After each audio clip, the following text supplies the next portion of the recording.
Good morning. How are we all doing? All right. Firstly, thank you, Ruby, for the invitation to come in here and sharing what I do. Just by show of hands, how many people have actually seen me present before? All right, cool. There's a few people. Let me get this on properly. Yeah.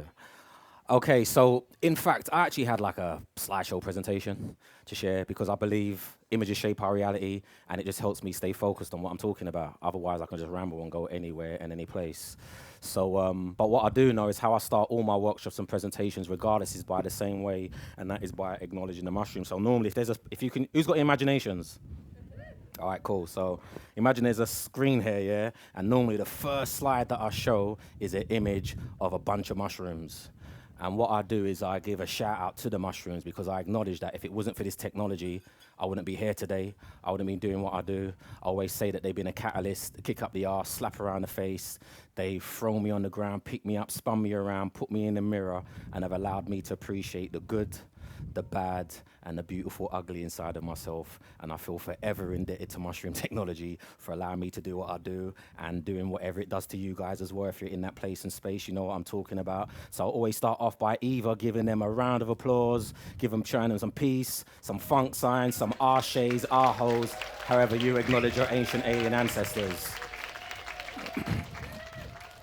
And then when I go to the second slide, which is always the second slide after the mushrooms, it's of my OG, my elder, teacher, homie, partner in crime, Kalindi EE. How many of you have heard of Kalindi EE before, by show of hands? That's not good enough. So normally what I say is like you need to take a photograph and or write his name down. Or if you've got a photographic memory, please remember it is spelt K-I-L-I-N-D-I. That is Kalindi. K-I-L-I-N-D-I. His last name is pronounced E-E, which is spelled I-Y-I.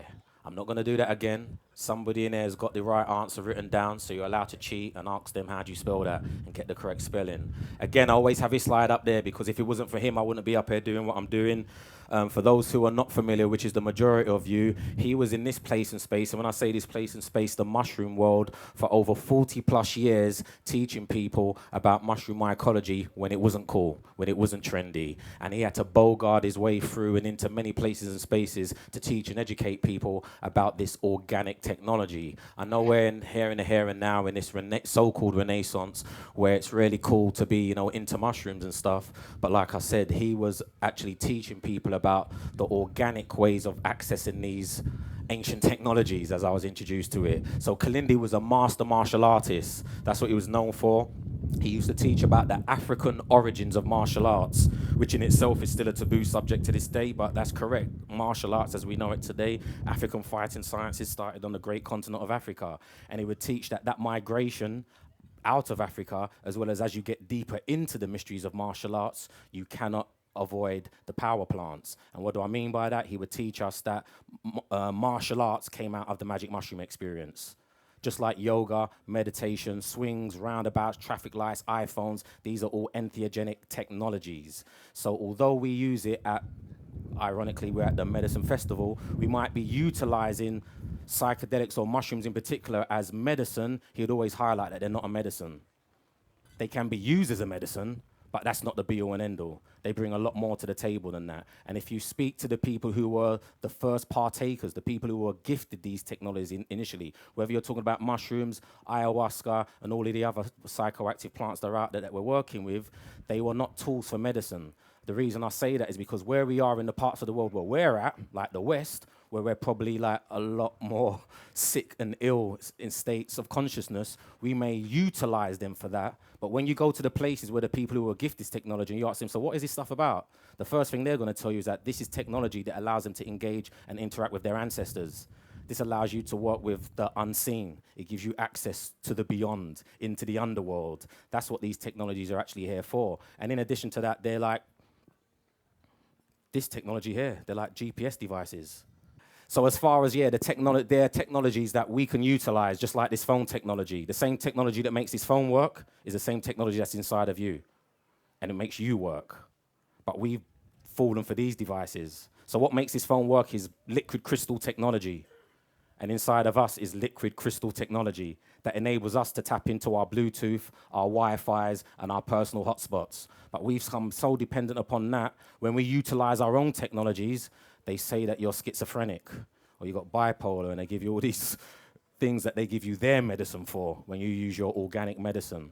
So anyway, so that's what Kalindi brought to the table, these kind of teachings and sharings. So I always start off the workshops by giving him a round of applause, peace signs, funk signs, our shays, however you acknowledge your ancestors. All right, so I was gonna say, like, I should have said it at the beginning, like, basically, I've got my slides on the phone. I'll say, if you got an iPhone, like, I could have just, like, airdropped everybody the slides, but utilizing that technology, but we're gonna use our own telepathic and intuitive technologies, and you're just gonna see these images that are on my phone, and I'll do the best to just share. And it's just giving me some reference to kind of go with the flow. So how many of you are actually aware that you are mushrooms having a human experience? By a show of hands. All right, that's like not enough of you. How many of you are like, I'm not too sure? All right, cool. And how many of you is like, that just sounds ridiculous? Like, get out of here with that shit, man. All right.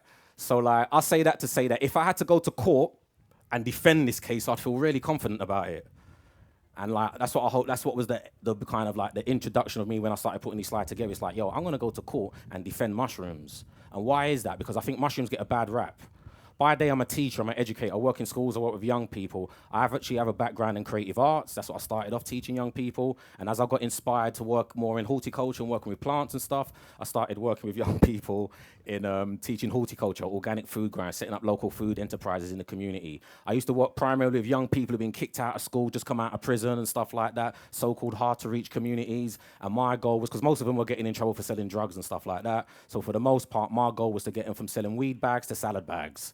And we would just hit the blocks, hit the streets, and find every corner, every restaurant, every cafe, bag up kilos and kilos of salad, and we use the same premise of what they were doing, and we'll take those skills which were transferable and just show them how to make legitimate money.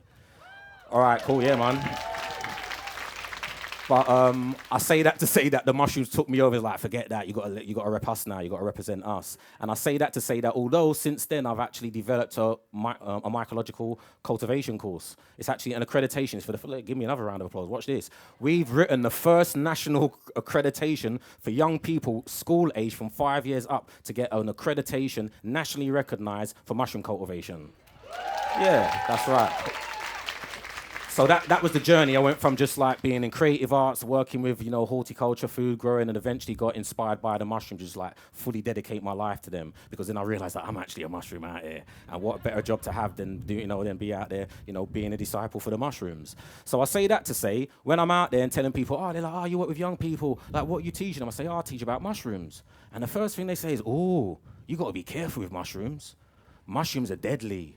There's poisonous. Do you know there's mushrooms that can kill you? People heard of that narrative before? It's like the first premise. It's like some of the first conversations that I have with people. That's what seems to come out of their mouths. And then even when you come into the woke, conscious communities, a lot of the first things people say when you talk about mushrooms is like, yeah, man, I'm into mushrooms, I'm microdosing, they're really good for depression, anxiety, PTSD, and all that good stuff. And I'm like, yeah, that's really cool. They are, but that's not what they are. They can be utilized for that, and I think we do a disservice when we create this narrative around what we utilize mushrooms for rather than what they're actually here for. And they play many different functions, and I know we're at the medicine festival and many of us may be interested in psychedelic mushrooms, but again, we wouldn't be here without mushrooms. How many of you know that?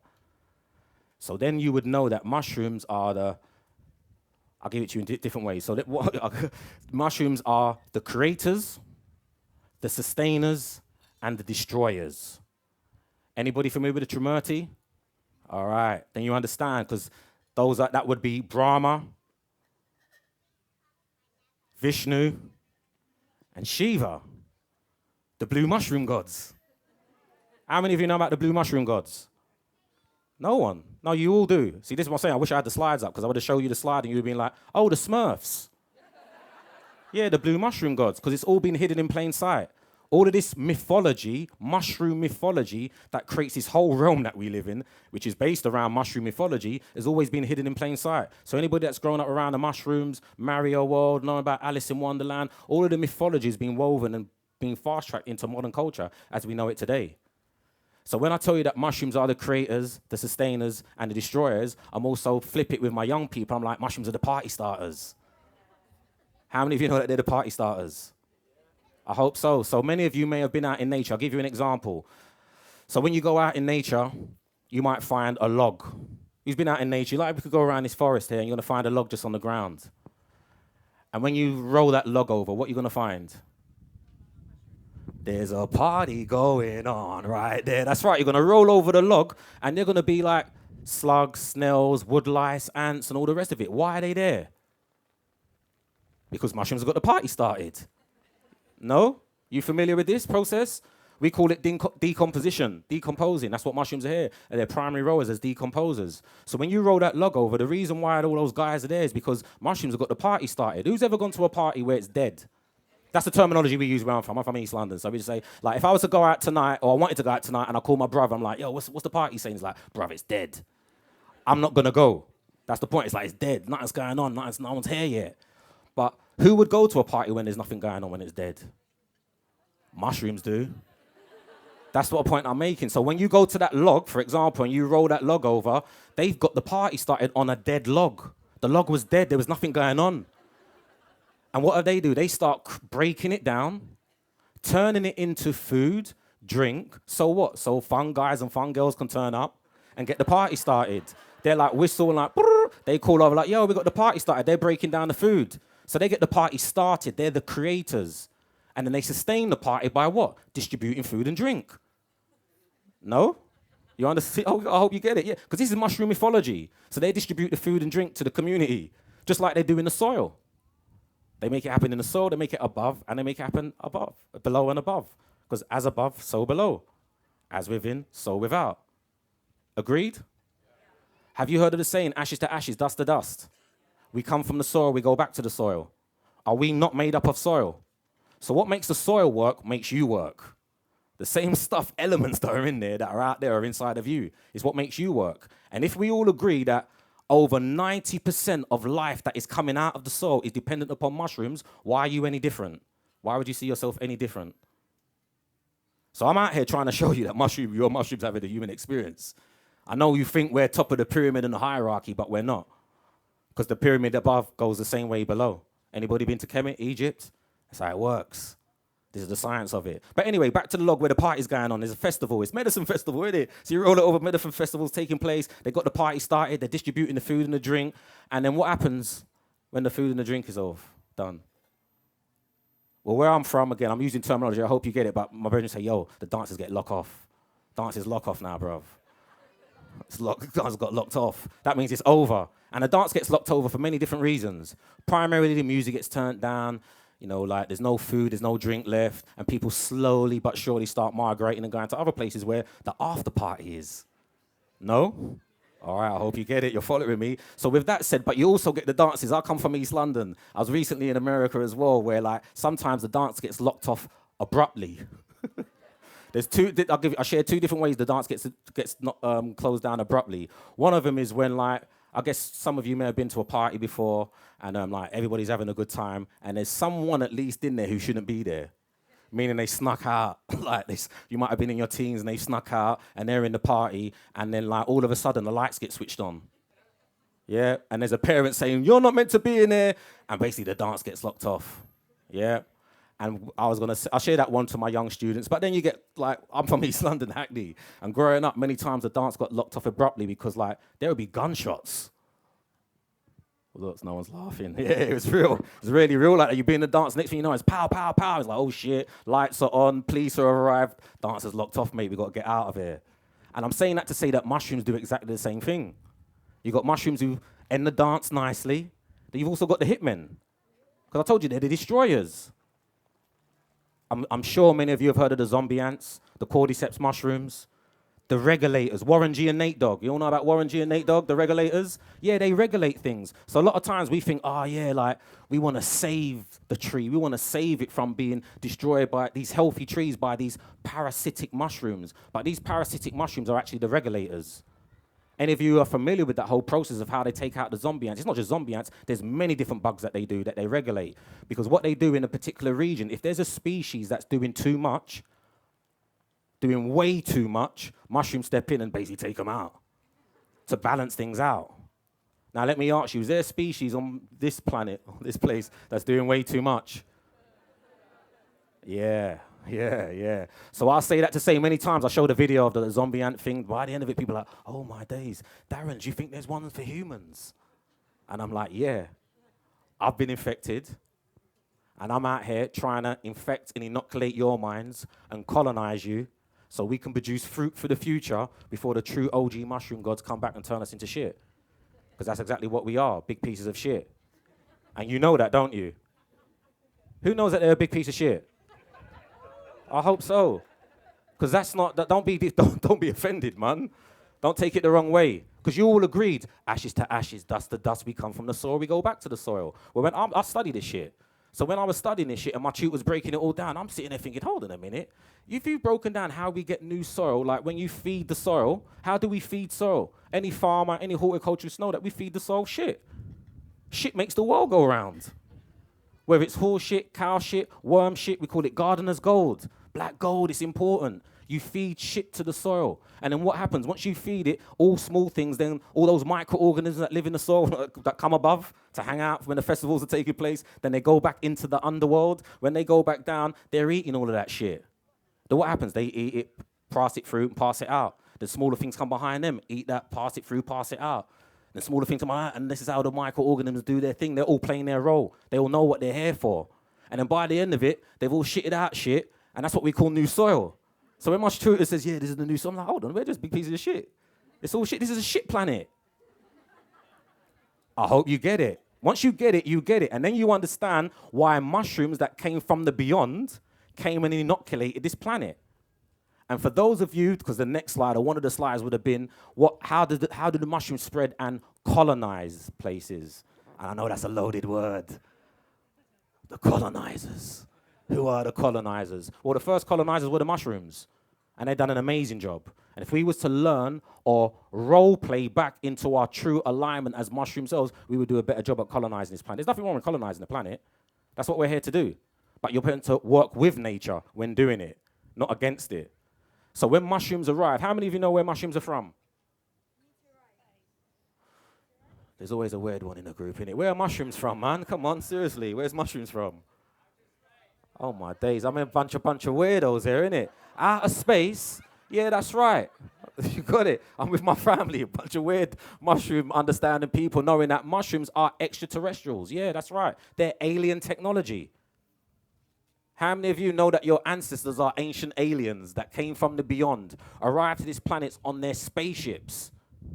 Yeah, mushrooms arrived there on spaceships, UFOs, aka IFOs, because we have identified that these flying objects were asteroids and meteorites that carried passengers. Those passengers were spores and other life forms that would kickstart life on planet Earth as we know it today. So when they arrived on their spaceships on the Earth, some of them end up in the ocean. You know what was going on in the ocean? Bit of life going on. Billy Ocean, Cool and the Gang were down there. All that stuff was going on. Yeah, it's a party going on. And then some of them landed on what we will call Earth today. But as you may know, Earth wasn't always green and lush. When they first arrived, the planet was dead. You got to understand this whole death thing, because death is important. Because once you get the death thing, you're going to live a more liberated life. But anyway, that's another subject. So when they arrived, the planet was dead, nothing going on. Them guys have arrived at the crafts, they're moving around, and as they're moving around, they're like, bloody hell, bruv, where's KFC, where's Nando's? Like, we've come from Mars and Pluto, there's stuff going on there, now we're here, it's like, it's dead. They're like, nah, there must be something over there. All right, let's see where the tofu joint is, because it might be vegans, don't want to outdo the people who are like plant-based and all the rest of it. It's like, bruv, there's no plants. There's not even any plants. What is there? There's nothing. No, there must be. Let's go over there. And as they're moving around, there's nothing going on, and they're looking at each other, communicating. So, bruv, like, there's no food. So what are we going to eat? There's nothing to eat. They're just like one thing around us. What's that? That's this rock. Rock? Can't eat rock, bruv. Well, that's all we're going to be able to eat. You hungry? You hungry? Who's hungry? We're all getting hungry. I'm spreading around, and we're like walking around, and the next thing we're knowing is like, all we're going to be able to do is eat this rock. And you know what happens when mushrooms eat rock? They shit out soil. That's right. They're the soil creators. Mushrooms created soil. So as they're moving around, colonizing the planet, they're shitting out soil. So that 500 plus million years later, the first primitive plants could start evolving. Lichen and moss and all these guys that are part sea plants and part mushroom. And they start colonizing the planet. And then a few million years later, who comes out of the soil? Us. I'm here to share if you didn't know that we are just an extension of this extraterrestrial project that started millennium ago. And it might sound far-fetched. Science is just catching up with mythology because mythology has recorded all of this. All you need to do is check out Babylonian texts like the Enuma Elish. You can check out the Atra Hashish, the Gilgamesh epics when it comes to the Babylonian mythology, which most people through the three primary religions are familiar with. But then if you want to get into the Hindu text, if you want to get into the Kemetic or Egyptian text, it's all been recorded and documented that like the beginnings of this planet are not from this planet. The life that kick-started life is not from here. And NASA and all these guys are just catching up. They're suggesting that, what's the terminology called, the science called panspermia. Who's heard of panspermia?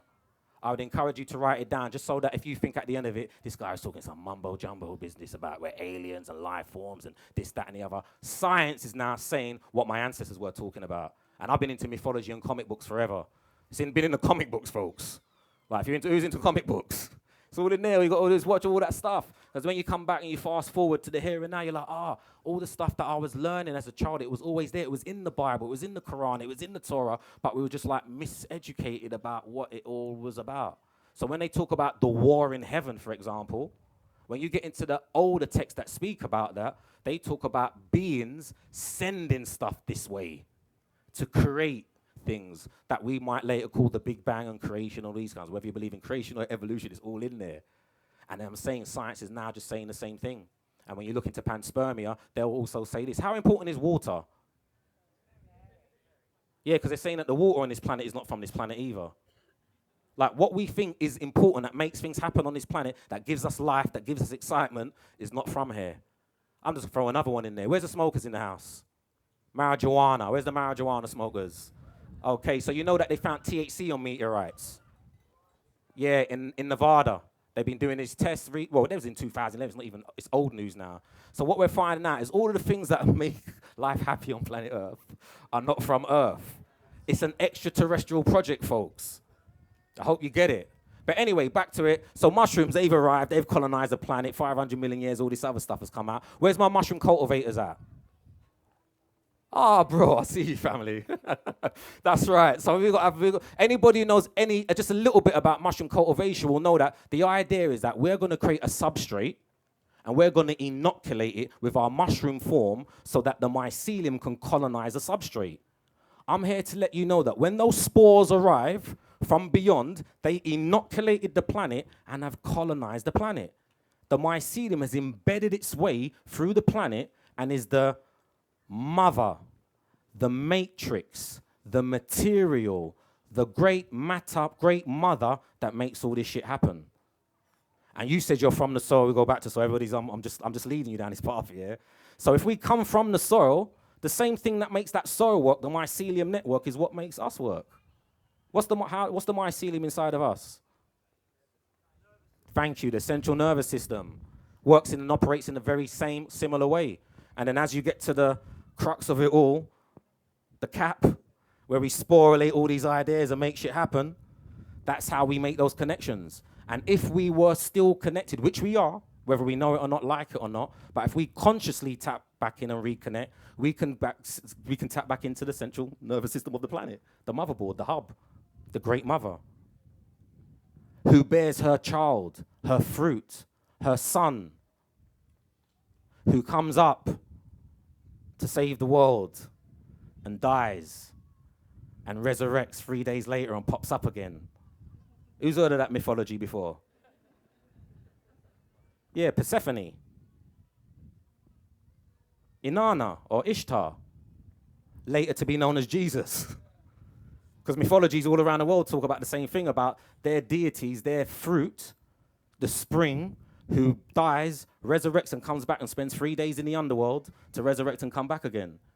How many of you cultivators, you know, when those mushrooms pop out, how long are they popping up for? I know different mushrooms at different times, but our fruit that we're interested in. There's loads of fruit. I'm not here about all mushrooms, but there's a particular fruit that I'm really invested in. And when it fruits, it's up for a few days, then it's gone again. And you've got to understand this mythology is being woven into today's culture. And part and parcel of who you are. And if you understand that you are an extension of this motherboard, you're a hub, and then you take the technology The USB data key. That's what I see mushrooms as. They're USB data keys. Do you know why they're USB data keys? Because they're able to capture, oh, look at you. They're able to capture light code information. Do you know what light code information is?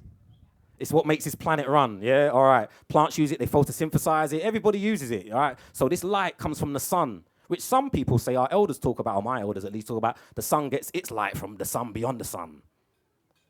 Who knows about the sun beyond the sun? Oh, yeah. So Sirius, like the Sirius star system and stuff like that. Because the elders, they talked about this stuff. So that's where our sun gets its light from, and then eventually it arrives to this planet, and then we absorb that. And there's some organisms that are able to absorb that as well. And when they capture that light code information, AKA data, they store it. And then you as a computer, you take on that data, you plug the USB in. And then you're able to receive the information and process it. If you're given the right software and stuff like that, you've got the right applications and all the rest of it. But if you've been given misinformation, wrong apps and all the time, it's like, it's going to be like, it might throw you off.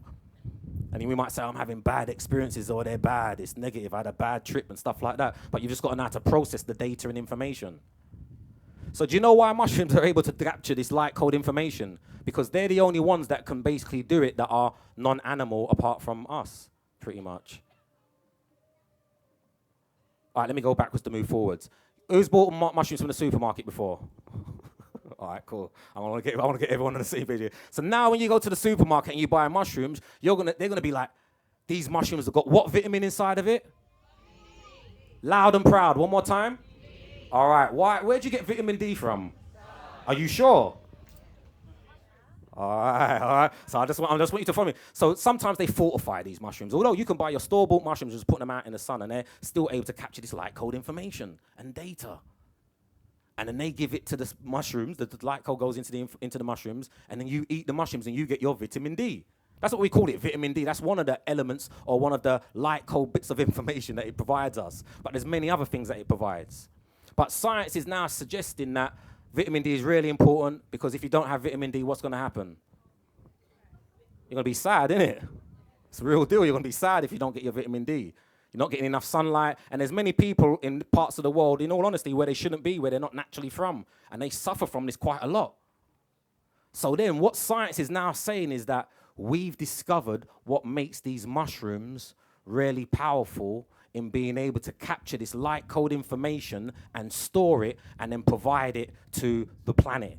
And they're saying that this is about to transform the healthcare, bioremediation, technology, full stop. And do you know what that is? You might want to write this down. I was like, I don't want you to believe me. I want you to go out there and do the research. Because when I'm doing the research, I'm like, I can't believe this shit. So what they're saying is that what makes mushrooms super powerful and being able to capture the only non-animal. So where's the vegans at? You know, you need your vitamins, don't you? And you can't be eating all these meat products and stuff. So they're saying, mushrooms are an amazing alternative. They're not the alternative, they're the one, they're the primary ones, if you get it. But they're able to capture and store this data and information, and they're referring it to the science is known as fungal melanin. Has anybody heard of fungal before? Root word, fungus, fungi. Has anybody heard of melanin before? All right, you put that together, and that's what they're saying, what gives mushrooms their power. Google it right now if you don't believe me. Like, I'm not making this up. Because there's some people who know about it and they're saying, like, you're just saying that because you've got loads of melanin. You're trying to make it out. You just want to be a mushroom and you're just making stuff out and putting it all together. I'm not, bro. Like, this is just what the researchers suggest is what I'm researching and finding out. So that's what they're saying that makes it, and they're saying this is about to transform like many different levels of our society as a whole. But anyway, let me go back, because I'm just drifting, I'm just talking shit now. I'm a bigger shit talker. So I just want to bring you back to these connections with mushrooms, why are mushrooms having a human experience. So just to confirm, you all know that you're big pieces of shit, yeah? You acknowledge that, great. So how many of you breathe? Just want to make sure. All right, yeah. No. All right. Why I say that is because what do you breathe in? And you breathe out? All right, so do you know what mushrooms do? They breathe what? They breathe in. Come on, you're saying it like you're shy and you're not confident. They breathe in and they breathe out. Okay, no. So mushrooms breathe in oxygen, they breathe out carbon dioxide. People say, oh, that's similar, like mushrooms do what we do. No, we do what mushrooms do. If you understand, they've been here doing it longer than us. We're an extension of this if you start getting it. Do you know that some of the latest research suggests that mushrooms are able to generate their own electricity? They're calling it bionic mushrooms. It's old news though. But anyway, I don't want to fast track. So yeah, mushrooms can generate their own electricity. Can you generate your own electricity? Where's my Qigong family at? 1, 2, 3 is not enough of you. Yeah, man. I practice Qigong every morning if I can, every other morning if I can, and I generate my own electricity. I'm reminded of this energy that I've got inside of me. Some people call it Qi. Some people call it, Kundalini energy, depending on what you're dealing with. But these life force energies that are inside of us that we can generate and activate. Mushrooms have the same energy and they're able to do it. And what they're suggesting is now that with these bionic mushrooms that they can light lights and they can generate large devices in the very near future. And it sounds very futuristic, but at the same time, it's old news. Because has anybody heard of the Ankh? The Egyptian Ankh. I wish I had the slides up, man, just show you. Because people say, I've seen it before. So if you've seen the Egyptian Ankh, you Google it, you see it's like this dome at the top, and there's a bottom half of a stem. It looks like, some people call it the Egyptian cross. So when you see it, the dome at the part, I'm familiar with the Ankh. People say, that represents the feminine or the heavens. The cross-section of it represents the earth plane and balance, and the lower part represents the masculine and the underworld and the penis. And if you understand Egyptian Osiris, he represented the penis, who resurrects or erects, who rises in the morning with the sun. Who's familiar with it? Yeah? Yeah, because it's all mythology. And then we talk about big heads and little heads. I don't want to lose us, but anyway. It's all part of mythology. If you get into the mythology, it's all been coded. So what you're seeing, people wear the Ankh, and they say the Ankh is all to do with like charging up electromagnetic particles and stuff like that. If you get yourself a copper Ankh shaped in that way, which is very similar shape to what we would call an oscillator, batteries and stuff like that, they were saying that, the ancients were dealing with this stuff. And although it sounds futuristic, this is like thousands of years old. Now, if you could see the Ankh in your mind's eye, this dome at the top with a stem, a dome at the top, a cap with a stem, it's like a mushroom. And if I was to say to you, the Ankh is the mushroom, people say, get out of here, man. You're forcing it, Darren. You're just trying to make everything mushrooms. I know, you're walking around, you see people with umbrellas, lampshades, it's all fucking everything's mushrooms, you get it. It's all just mushroom technology, it's mushroom blueprints. But when I show you that in the ancient world, it was all part of the mystery system, the mystery system of ancient Egypt, or Kemet, better yet, where the Ankh was known as the key of life. Now, without getting too deep into that and losing people, if you're not familiar with that, just check it out yourselves. But I can honestly tell you that I've been interested in many things in my life, many, many, many things in my life to get me to where I'm at to now. And I can say wholeheartedly, without a shadow of a doubt, the key to my life at this point has been mushrooms. And there's been no other key that has opened up what it's opened up.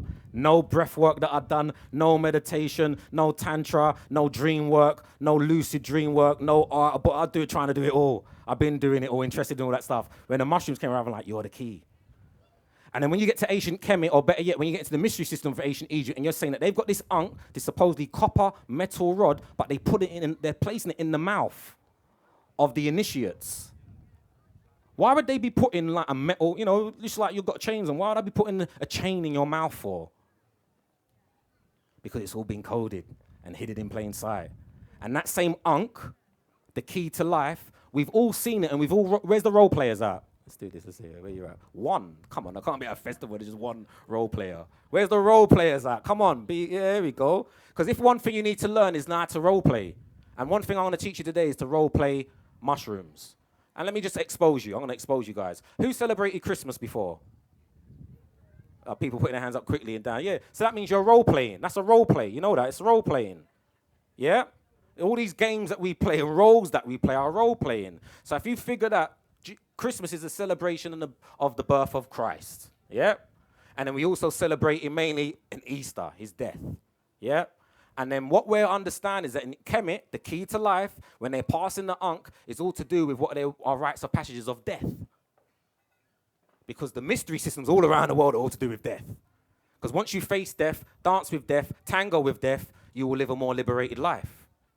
But all of you, in some shape, form, have seen it or participated in this ancient African juju ritual before, whether you know it or not. How many of you been to church? How many of you participated in Holy Communion? How many of you, when you participated in Holy Communion, actually communicated with the Holy? Because that is the purpose of the ritual, of the ceremony. But I know what's happened. They've removed that active ingredient that would allow you to communicate with the Holy and have replaced it with a wafer. Yeah.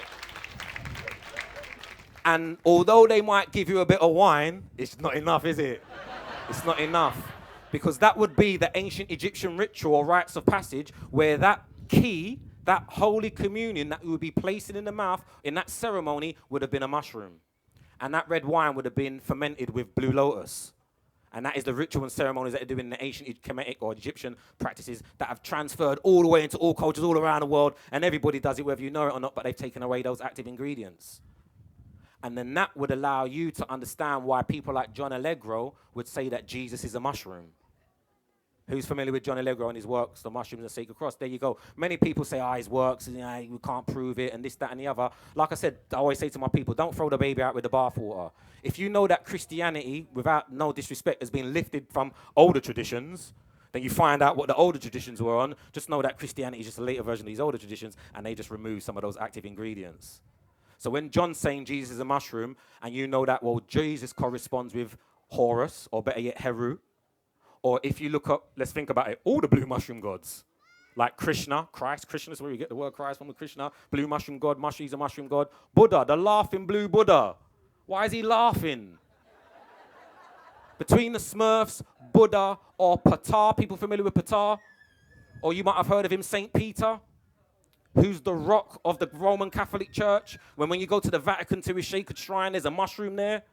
You're going to realize who's basically role-playing the original popes or priesthoods of ancient Egypt, who was Ptah, later to become Peter, who later becomes the pope, who later becomes the priest on Sundays in your church, doing the same ceremony. It's a mushroom ceremony, which allows you to become Christ-like, Christ consciousness, Krishna consciousness, Buddha consciousness. The technology is captured light code information that allows you to have this universal consciousness. Now I may be drifting, I might be losing. I don't know if we're all on the same page. But I'm just here to let you know, I'm just giving you, your mushrooms having a human experience who are meant to reconnect, use this technology to reconnect with your higher true selves. But let's just bring it back to the basics. Let's just come back home. So, we're water-based, mushrooms are water-based. You know that, yeah? Like we're 3 times water, mushrooms are water. Water's communication, the communication devices. I can't even remember the guy's name, but I know you all know him. The guy who done all the tests with the water and stuff, gave it positive energy, and they done all the sacred geometry and all that type of stuff. You've seen it, yeah. If you're water-based, you know the way we communicate with each other plays the same way. It's how we send and share frequencies. There is information in these mushrooms that we can actually benefit from.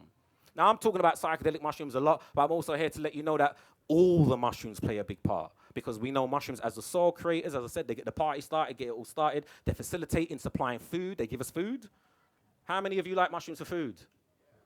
Great. How many of you eating lion's mane? That's what I get my young students to do. I'm like, yo, do you want to, who wants to be smart? That's what I tell my young, because they're like, mushrooms, I don't like mushrooms, so don't taste nice. I'm like, do you want to be smart? And like, I says, yeah, because if you want to do well in school, school's all about remembering. You don't need to be smart. You just got to have a good memory to be in school. I'm a teacher. I've worked it out. When I teach you, you don't have to really know it. Just remember it. If you've got a good memory and can remember it and pass the exam, you pass. And that's all you got to do. Eat loads of lion's mane. It helps you with your memory. But the problem is, in our world, because we're dealing with sickness, we want to see everything as a medicine and use it at the end. When you've got anxiety, when you've got dementia, all these things, like, no, mate, have it now to keep building and build your brains so you can be smart like me, a mushroom. When I was a human, I wasn't smart. Now I'm smart because I'm a mushroom. That's right. But again, we don't have to wait till we're on death's bed. Why death's bed? I like death, I really do, I embrace it. But at the same time, why do we need to be on death's bed before we start building this relationship with fungi? Why do I say that? How many of you heard about the trials that they've done with the cancer patients? In the States? No, do your Googles, man. Cut a long story short, there's a documentary on YouTube. It's called Understanding Psilocybin. It's free on YouTube, watch it. It's like an hour plus long. They're basically there with these cancer patients. We know cancer, #1 killer. People everywhere around the world has been affected and impacted by cancer. So they're giving these cancer patients at the last resort, they're saying, bruv, you're going to die in 3 months, 6 months, however long it is. And they're saying, look, we've tried everything. I'm now getting anxiety. I'm getting depressed because of this information that you've given me. It's throwing me off. And the family like, yo, this is like really distressing all of us. What are we going to do? And they're like, well, the last resort, you know what the last resort is? We're doing these trials. You can try these psilocybin mushrooms. So what's happening? These cancer patients are taking the psilocybin mushrooms. They're going on these 6, 8, 10-hour voyages. And they come back. You got to watch the documentary. And they look at their family members and they're like, the family's like, oh, we're really scared and nervous. Is everything right? Are you okay? And they're like, I'm going to be fine.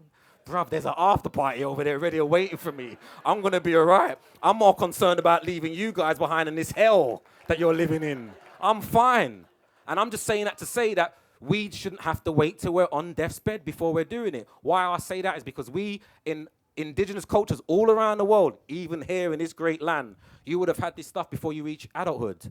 While you've entered puberty, you would have had your experiences. You wouldn't have waited till you're having a midlife crisis, depressed, anxious, back against the wall, before you see mushrooms as the way forward, as the key.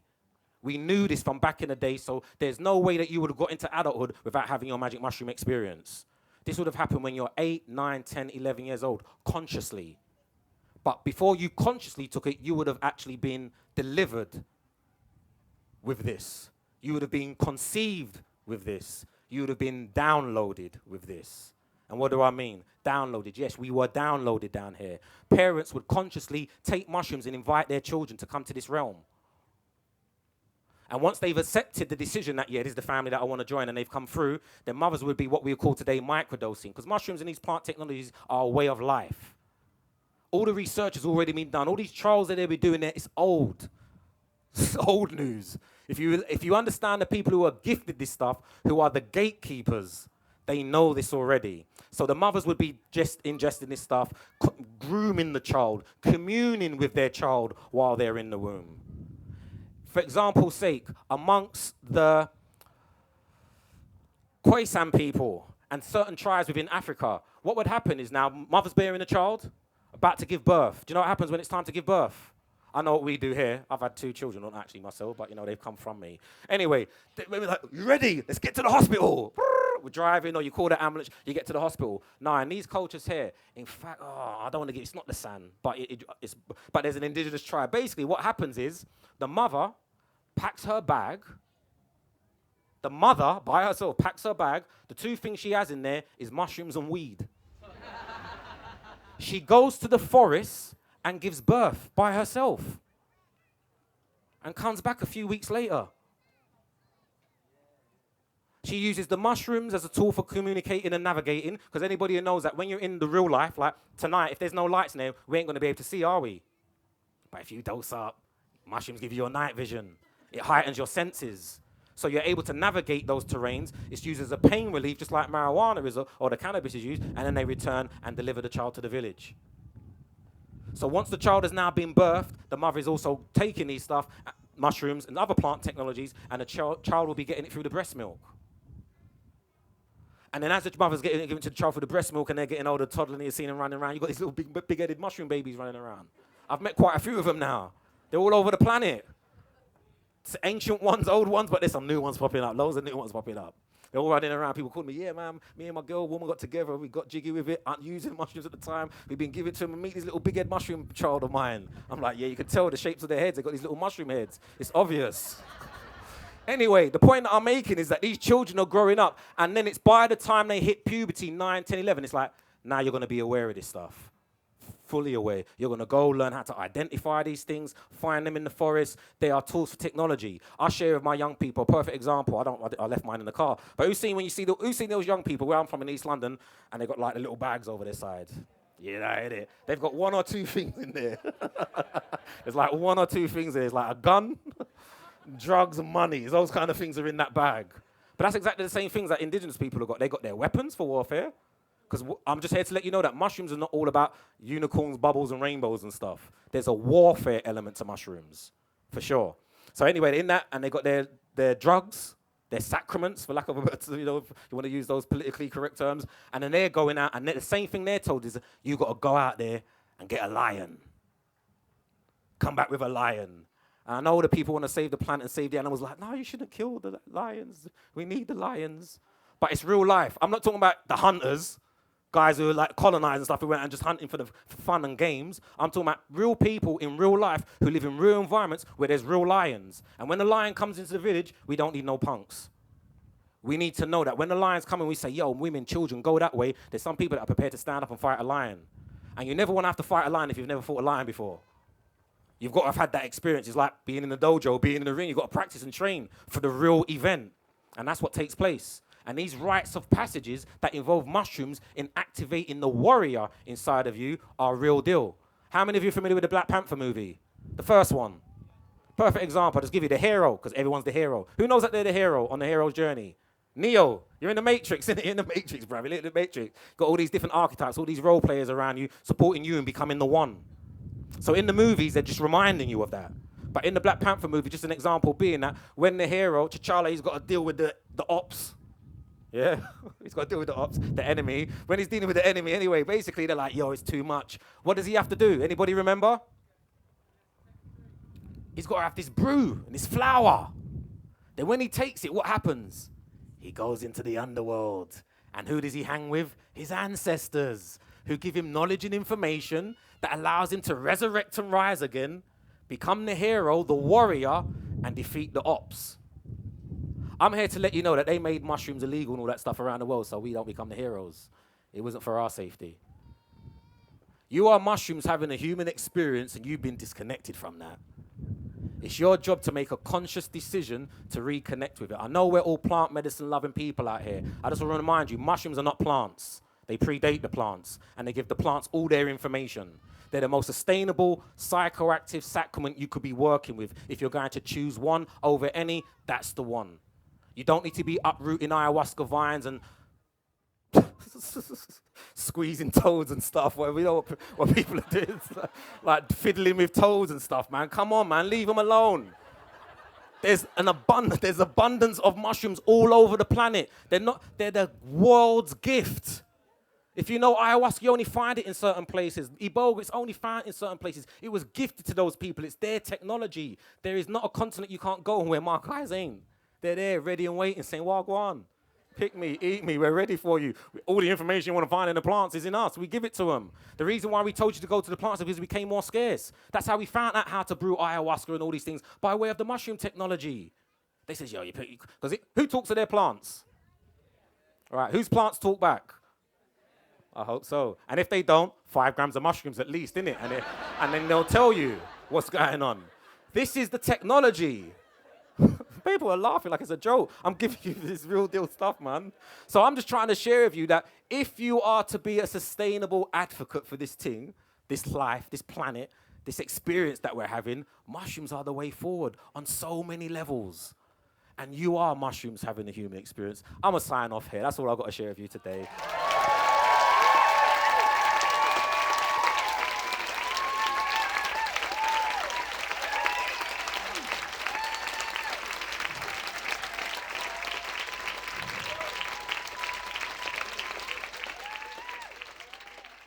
Thanks so much for that talk.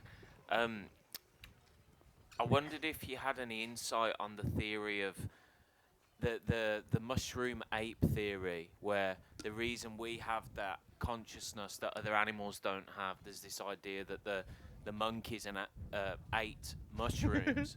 You know more than me, so could you just... Yeah. What I find interesting about that theory hypothesis is that anytime when it comes to Africa, we're talking about monkeys and apes still.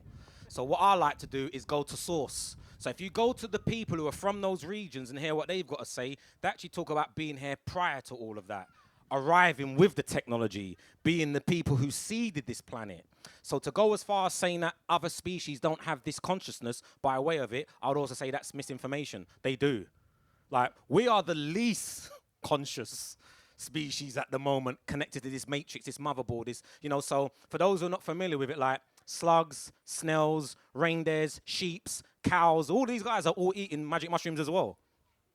When the sheep are in the field and the cows are in the field, don't think they're walking saying, oh, there goes magic mushrooms, let's not eat those. We don't want to eat these ones. No, they're eating it and they're tripping as well. This is why when you go into ancient Kemet and you look at the glyphs, you see that there's cows in the underworld. Why are cows in the underworld? Because they're the gift bearers. In Kemet, we call her Heteru or Hathor. In India, she's known as Lakshmi. No? They're the gift bearers, the cow goddesses. Holy cow. Sacred cow. Because these early people, going back to it, were cow cults and bull cults. Wherever you go around the world, they were pastoralists. They followed the cattle. So as they migrated down onto the pastures and started working closely with the cattle, once they're eating the grass, the DMT grass, and they're shitting out because shit is divine. And then what's growing on the shit is those sacred fruit. And they're partaking in it. So I agree that there is a role that mushrooms have played in our evolution, in our creation and evolution. But it predates, or once it predates, it has a lot more to do with, there's a lot more to the story than we get than what science is suggesting, and Terence McKenna and the others who have suggested these hypotheses, which I'm all for, but like I like to do is go to source and hear up like my hand. So in the place where we can go to is where the little mushroom people are from. Who knows about the little mushroom people? The small people, so-called pygmy people, who later become the pixies and the leprechauns and all that of our mythology. They've been here so long. They're the oldest people that we know on planet Earth. And according to their own narrative, they say that they're not from here. They talk about being from other places and spaces and arriving here and creating this experience. And that they've been here so long that we may consider them primitive, but what they realize is that to build, you've got to destroy. And they build these high-level civilizations that had to fall and come again. And that's what we're doing now. We're like the babies. I was telling my homie the other day, we think we're evolving. This is the fall, bruv. This is like, we've reached the peak and we're coming to the end and we're turning back into compost before we renew. So this is where I think we are at in this thing. So yeah, we've reached the peak, we're on the decline, and that's why mushrooms are turning up again and becoming as cool as they are, so we can then do the rise again. But that's how I feel about the role that it's always played. It's happened at least 5 times in Earth's story. I don't know if that answers your question, but yeah, Are there any other questions before we get out of here? Hello. Go for it. Hello. Go on, I can hear you.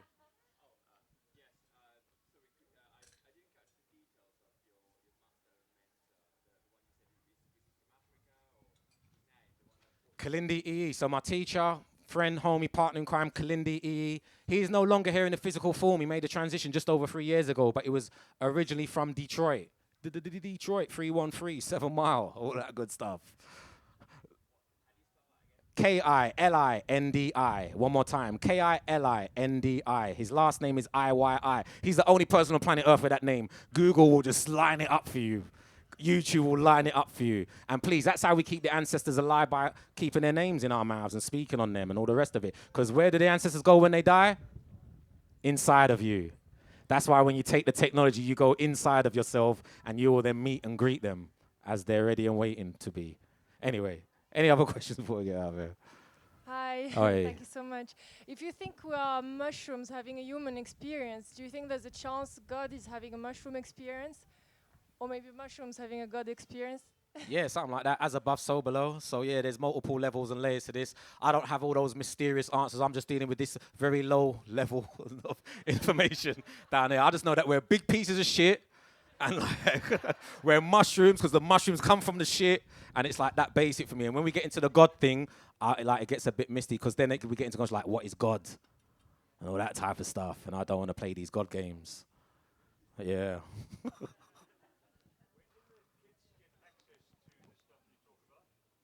So at the moment, they need to be in school.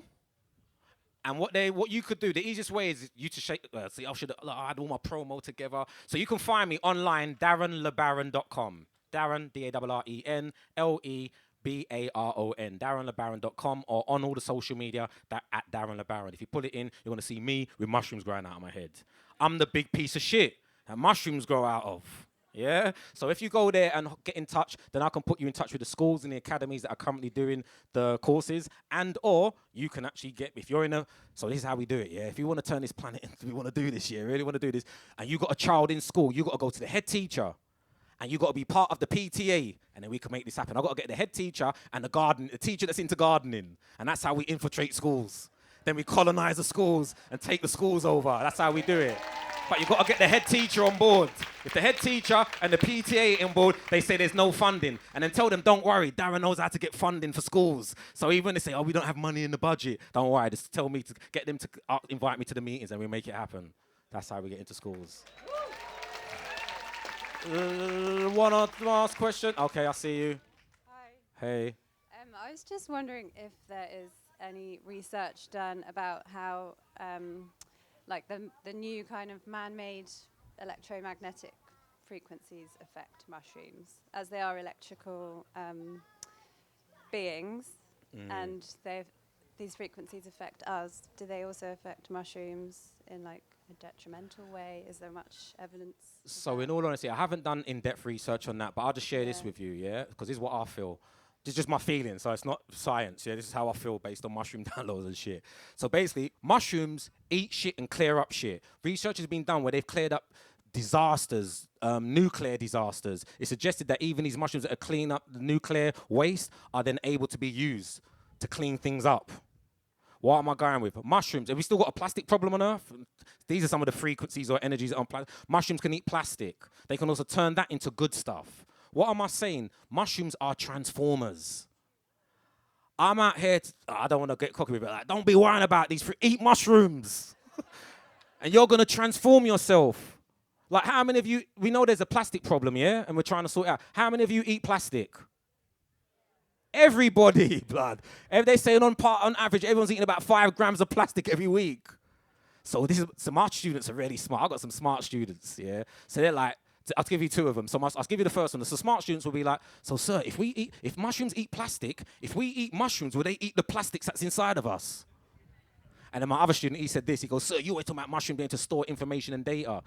And so when I'm in schools, I get my students to grow mushrooms on toilet roll, because I love that one, because it's shit. It's like I can do all my shit jokes and stuff with them. So we grow them out of toilet rolls, and we grow them on books.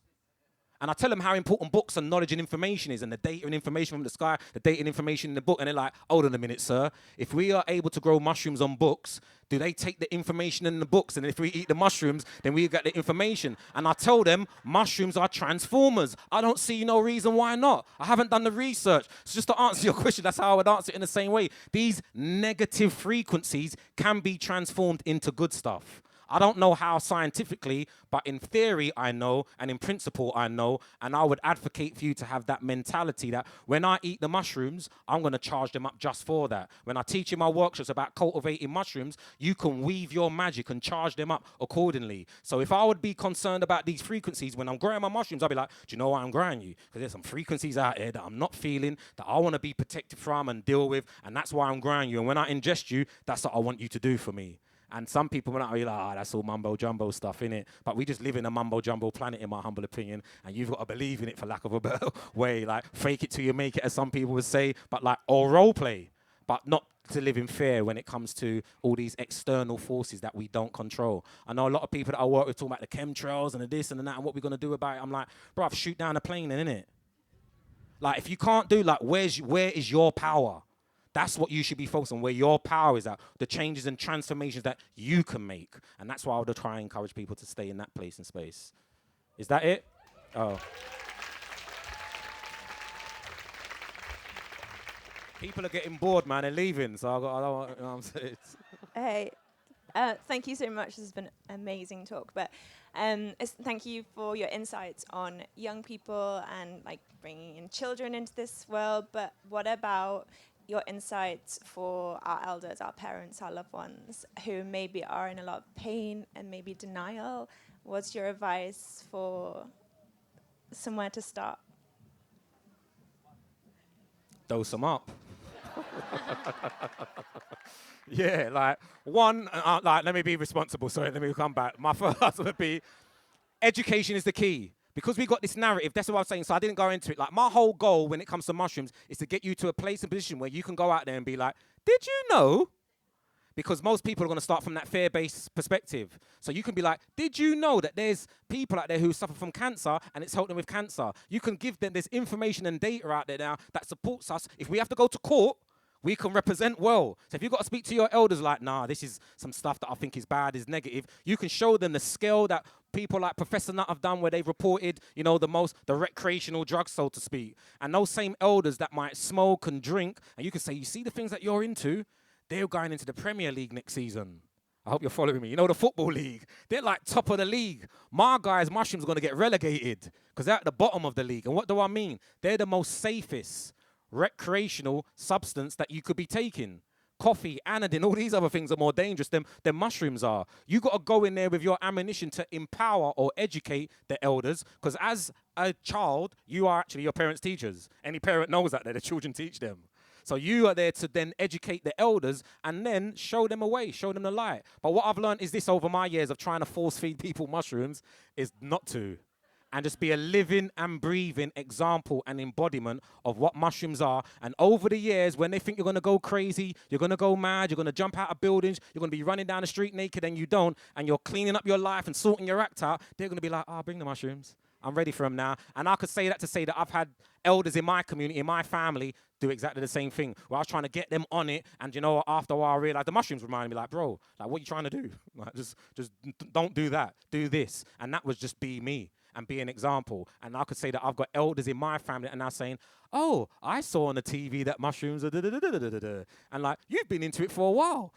Tell me more. And that's your window to then and give them AK-47 mushrooms with information. Like, allow them to, but don't force it on them. But education is the way forward, man. Empower them with knowledge and information.